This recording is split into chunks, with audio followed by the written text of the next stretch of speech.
Cover చేసుకుంటూ పోవాలి కాబట్టి ఆ భూలాశంకరుడు అనేటువంటి పదాన్ని కూడా వాడుతున్నాను.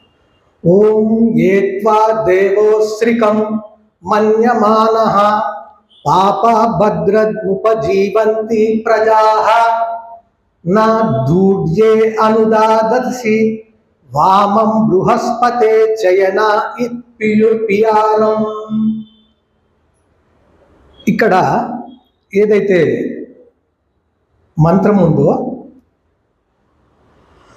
ఓ దేవ, దుర్బుద్ధి గలవారు ఇతరులను గాంచకుండా అందులై నీచే ఈయబడిన భోగ్య వస్తువులను అనుభవించుచున్నారే కానీ కర్తవ్య కర్మలు చేయుట లేదు. వారు నిన్ను భోలాశంకరుడుగా తలచి నీ సంపదలను దోచుకొని తినుచున్నారు. భోలాశంకరుడు.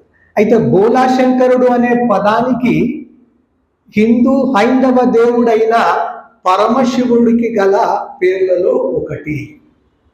భోలా అనగా అమాయకత్వము, నిష్కల్మషమైన మనస్తత్వము మరియు ఎలాంటి స్వార్థము లేని లేదా కపటము లేని స్థితిని కలవాడు అని అర్థం.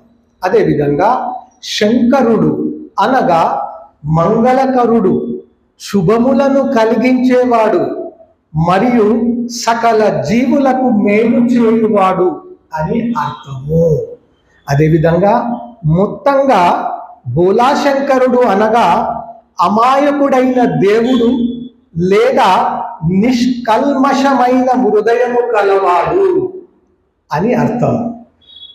కుల మత భేదాలు లేనివాడు, రాక్షసులు మానవులు అని తేడా లేకుండా తనను నమ్మి శరణు వేడిన ప్రతి ఒక్కరికి ఆశ్రయమిస్తాడు అని ఆ యొక్క భావం. ఇప్పుడు